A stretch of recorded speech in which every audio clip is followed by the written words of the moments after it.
ni le régime en place dañ leen a daal di trahir mu daal ne ab choc psychologique la ci ñi nga xamante ne nii ñoom ñoo di ndaw ñi waaye tamit li ci ëpp ci ñi nga xamante ni ñoom ñoo di seenuk famille moom nee na mu ngi woo ñi nga xamante ni ñoom ñoo di étudiants yi ñu daal di gën a xoolaat xeex wi nga xamante ni noonu lañ muy daal di xeexee bu ko defee duñu ca daal di gaañu wala buñ dee gaañu tamit gaañu yu ndaw lañ cay daal di gaañu moom moo ci yow ca lay daal di tàmbalee sorti Thierno Alassane Sall nee na mbir mi ab trahison la concernant li nga xamante ne nii moom moo di le régime en place ak li nga xamante ne nii moom moo di jeunesse bi.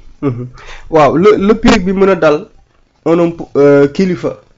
le pire li ko mën a dal wala lu mën a dal rawatina un homme politique mooy nga dem ba àgg ci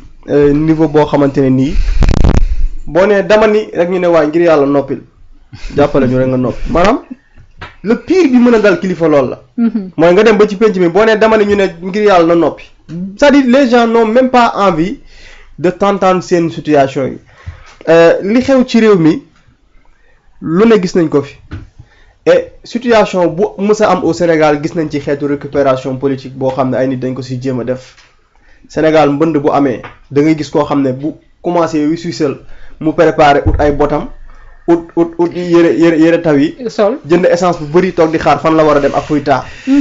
yooyu Sénégalais yi mis nañ ko et ñoom bu ñu muusoon dinañ xam ne lii ça marche pas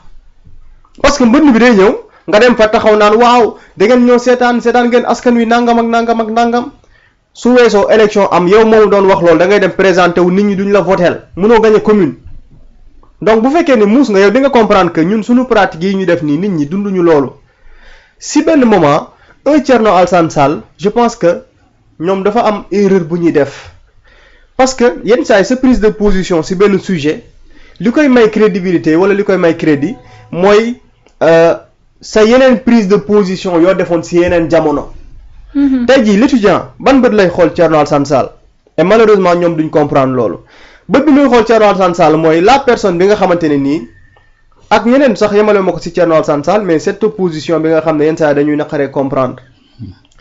cette opposition su ñu nee par exemple ñi fi nekkoon ces étudiants yi nekk fële ca UCAD mais fekkee nañu ci jamono bi fi président Macky Sall nekkee ay étudiants lañu c'est-à-dire ils savent lire ñooñu tey ils ont la possibilité ñu ne génne nañu ab rapport au Cour des comptes ñu dem jël rapport bi ils ont le temps lire li nga xam ne moom moo nekk ci biir rapport bi ñii ci seen étude permettre na leen tey ñu am benn niveau pour comprendre beaucoup de choses ñooñu tey bu ñu toogee déglu un Thierno Alassane Sall muy défendre la nga xamante ne moom mooy pratique yi fi ñoom Macky Sall di nekkee woon kooku mënatuñ ko jox crédit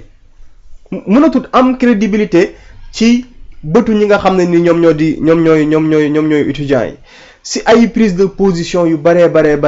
maanaam yow yaay jël ay prise de position yoo xam ne laataa lii di xew loolu mooy permettre tey sax booy wax nit ñi du ñu am envie déglu la moo tax ma ne da nga naan dama ne sax gars yi ne la noppil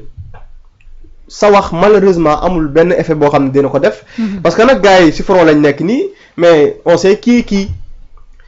étudiant homme politique yi liñ comprendre dugul ba léegi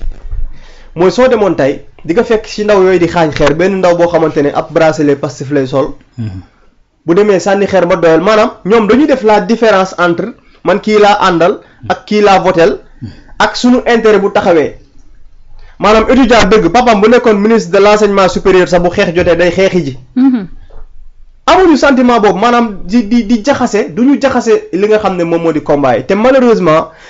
homme politique yi dañu am problème pour dissocier lu mel noonu yàggul dara ci grève bi greffier yi doon def. waaw mais le monsieur bi doon porter le combat. di jëflanteeg le ministre bu fonction publique mais il est de Pastef ci Pastef la bokk te pourtant moom moo gàddu xeex bi di wër ci plateau yi di xeex rek la defut ak ministre bi. ba mu nee ba weesu lan nga gis ils se sont retrouvés en tant que frères de parti maanaam li ma la expliquer foofu mooy ñoom dañu mën def la différence entre lii kat sunu intérêt bu taxaw la dañ koy xeex léegi nag mooy ñun politiquement en tant que jeune sénégalais man dama ànd ak Ousmane Sonko wala man diw laa àndal wala diw laa àndal loolu beneen sujet la soo leen fayoon tey mais da ngay xool rek à travers les réseaux ministre bi su fayee bourse yi ñu woowee ko El Hadji Daouda Ngom. mais su yéexee tuuti booy wooye ko Dev. effectivement wala Davido. keneen ka lañ doon wooye Daraman. Daraman léegi nag loolu lu mu lay comprendre loo Ouais. mooy ñoom combat bi ñuy mener ça n'a aucun rapport ak seen gis-gis sur le plan politique effectivement. malheureusement homme politique bu mel ne Thierno Alassane Sall du comprendre loolu am na ñoo xam ne bu mën amee dañuy dem xool nu ñu defee récupération politique bu beneen situation amee dañuy dem def récupération politique waa ji ba crue bi amee Bakel moom it dafa demoon def ji récupération politique bala la ko cay fekk ko ci donc yooyu ça marche pas et que homme politique yi war nañu mën a comprendre que am nañu droit bien sûr situation am ñu wax ci mais malheureusement le problème bi am mooy bu ñuy wax kenn du leen déglu mooy ban étudiant tey mooy soucié aussi Thierno Alassane Sall wax na ci situation bi te nangam ak nangam la ci wax moo tax ma jàpp ne ñoom war nañu gën a yeewaat par rapport ak situation yooyu comprendre ni mbir mi du question de récupération politique mais da nga war di am ay prise de position yoo xam ne ni dafay logique prise de position yu logique yooyu mooy permettre ci benn moment soo waxee ñu ne diw de ma ngay wax ak diw de déglu leen la mu wax mais su dee démb ak bërki démb saa bu ñu la dégloo ngay jël position yoo xamante ne nit ñi duñ ci ànd ak yow tey soo ñëwee di ci wax ils vont tout simplement comprendre que c'est récupération politique nga nekk. mu ngi noonu merci beaucoup Momo Alaaji Rawaan gis nga sortie bi nga xamante ne moom Thierno Alassane Sall daal dina koy def du ma question dafay daal di ñëw est-ce que étudiant bi mën naa def la part des choses entre li nga xamante ne ni moom moo daal di nekk combat bi muy mëne ngir ñu daal di koy fay ay boursam ak ñi nga xamante ni c'est des politiciens de l'opposition ñëw daal di jël récupération li nga xamante ne ni moom moo di seenu combat di attaqué wu ci kaw kii di Ousmane Sonko. waaw xam en fait boo liiree texte Thierno bi. da ngay comprendre que Thierno nag moo nekk di politique et pas les étudiants yi moom politique wuñu parce que terme trahison bi muy wax bañ na ko ba def ne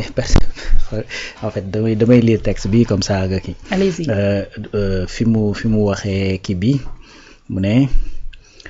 pour un parti. qui érige le culte des martyrs en religion d'État. Effectivement. Et le choc avec les forces de défense et de sécurité en normes quasi constitutionnelles.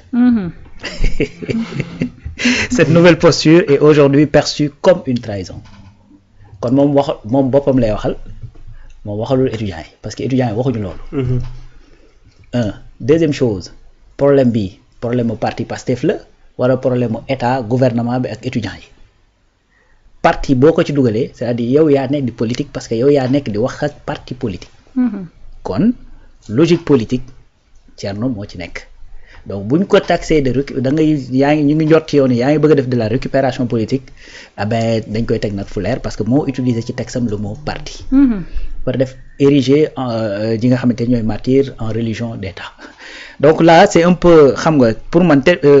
tournure phrase bi. Vraiment dafay trahir le ressentiment bi ñenn ñi am. déggoon nañ fi ku doon wax ne balaa sama xol bee tàng ñuy wax martyr sorewul ak lii c'est-à-dire tu as l'impression que des fois di wax le terme martyr pour des gens yu nga xamante ni dañoo ñàkk seen bakkan en exerçant un droit constitutionnel parce que fii li mu wax mooy choc avec les forces de défense érigées en quasi-règle constitutionnelle ça c'est pas érigé en quasi-règle constitutionnelle. La manifestation c'est une règle constitutionnelle c'est un droit constitutionnel la nga manifester donc su fekkee da ngay manifester bu ñu la ko empêcher ba policiers yi ñëw dugg ci ba lu mel nii am c'est-à-dire manifestant bi tooñul parce que c'est un droit constitutionnel encore une fois c'est pas érigé en quasi-règle ak yu demee noonu c'est-à-dire également martyr gis nga muy neex ñenn ñi muy naqari ñenn ñi muy tàng xolu ñenn ñi muy wala boog muy seral seen xol c'est-à-dire ces termes danañ wëy di ko utiliser parce que tout simplement ña nga xamante ñoo génnoon di manifester ci ñi doon manifester dañoo jóg di exercer un droit constitutionnel ngir seen réew te bëgg sa réew ci jaamu yàlla la bokk effectivement ñeneen ñi nga xamante ni faatu nañ ci am na ci ñoo xamante ni seen yoon nekkul woon ci ay manifestation Baye Cheikh Diop manifesté wul ci atelier am lañ ko fekk Cheikh Wade il avait le drapeau à la main. Baye Fallou Sène mi Pikine manifesté wul. da doon football. voilà donc l'autre jeune maa ngi toujours damay fàtte turam. dëkk Parcelles. Plutôt Grand Yoff. dem julli ji timis bay ñibbi këram. bay wàññeeku ñu door ko bal. kooku manifesté wul. déedéet. donc le terme martyr danañ ko wéy di utiliser danañ ko wéy di ko porter danañ wéy di réclamer justice pour ñoom jusqu'à ce que cette justice là soit rendue et au-delà danañ wéy di ko wax pour garder la mémoire vive nit ñi xam ne telle chose arrivé woon na fi te ñii la arrivé woon loolu moom les gens vont continuer à porter ce discours léegi nag encore une fois s'il y a quelqu'un boo xamante ni ci yi ma fi dégg yëpp muy ci étudiants yi communiqué muy ci état bi communiqué muy moom c'est-à-dire moom moo ci utiliser terme parti donc su fekkee dafa am koo xamante ni da ngaa utiliser sa discours loo xamante ni mën nañ koo askanale politique mais Thierno la wax dëgg yàlla ndax mënoon na ni état bi fi nekk nangam sangam bañ na ko ba sax beneen paragraphe bi ci loolu la wax le gouvernement doit tout entreprendre pour ramener la sérénité là je suis d'accord avec lui parce que effectivement loolu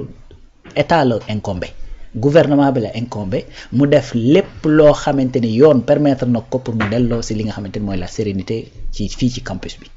beneen affaire itam boo xamante ni d'accord naa ci moom mooy li mu wax ne étudiants yi il faut que ñu changer la forme bi ñuy lutter pour éviter seen bopp ay blessures ak ay gaañu yu ni mel loolu mooy li may jéem a développer sànq di wax ne dans certains pays di nga gis danañ manifester lu yàgg ba am gain de cause te doo ci gis kenn ku blessé parce que forme de lutte bi nga xamante ni moom la ñuy defee la gis nga forme de lutte boobu boo ko defee c'est-à-dire da ngay attirer la sympathie des autres yàlla xam na ni gis nga bu étudiants yi xëyoon suba def rendez-vous ne waa Saint-Louis ñëw leen waa Ziguinchor ñëw leen waa Kaolack ñëw leen Thiès ñëw leen génne UCAD dem place de l'Obélisque toog fa semaine di nga gis ci population bi ñuy génn di leen yóbbu lekk ak naan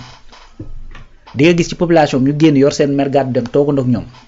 te su boobaa l'impact day gën a nekk loo xamante ni dafay gën a kii parce que bu boobaa doo gis koo xamante ni xëy na da doon dem ca Fann di yóbbu malade yoon bi am jafe-jafe mu móolu la yow étudiant am ne gis ngeen boo xul ma leen étudiants yi chaque fois nii la ñuy def nangam sangam et cetera fekk ne yow sax la ngay kaas lu noble la mais au même moment peut-être am na koo xamante ni hôpital Fann la waroon dem yóbbu malade wala mu waroon seeti malade wala mu waroon fa jëli kenn yóbbuwaat ko feneen et cetera tu vois donc loolu forme de lutte boobu également wax dëgg fa yàlla loo xamante ni la wax na ko dans son texte et là je suis d'accord mais par contre da ngay gis koo xam ne da ngay gis ñoo xam ne des fois lii seen problème mooy luñ tëgg dañ ciy rax përëm parce que li leen di motiver mooy tax moo tax très souvent je ma wax ne yenn saa yi nga porter message bu am solo mais yow mi koy porter parfois yow yaay yàq message bi loolu mooy difficulté bi nga xamante ni moo am tey c'est-à-dire il suffisait de dire gouvernement bi dañu fexe lijjanti ba nga xamante ni lii di fi nekk danañ ci trouver ay solution mais on est d'accord nañu fexe xale yi jël benn forme de lutte boo xamante ni danañ leen mën a dégg te duñ ci exposer seen bopp ay gaañu on est d'accord mais quand tu dis que ni li nga xamante ni moom la ñuy def benn parti boo xam ne day jël ay martyrs di leen ériger en culte et puis di leen jël xeex def ko raison xaw ma naka mais loolu c'est-à-dire bu amee kenn kuy politique dans ce pays yow lay doon et puis trahison bi muy wax qui a trahi qui parti boobu muy sous-entendre d'ailleurs tudd sax seen tur donc ça veut dire que bëggul sax dem ba au fond des choses donc qui a trahi qui et puis kan moo wax ni moom dañ ko trahir les étudiants waxuñu loolu étudiants yi li ñu wax mooy c'est-à-dire dañoo am lu ñu naqari mooy suñu bourse yi ñu war a fayeeku te bourse yi dafa dem au-delà de juste affaire de jàng rek c'est-à-dire bourse bi dafay nekk même di jouer ci suñu survie dañoo bëgg tout simplement ñu fay ñu ko ñoo nekk en tort nekkuñu en tort et cetera loi bi ñoom la àndul ak ñoom loolu lu ñuy waxtaanee la kenn ku ci nekk xam jusqu'à quel niveau la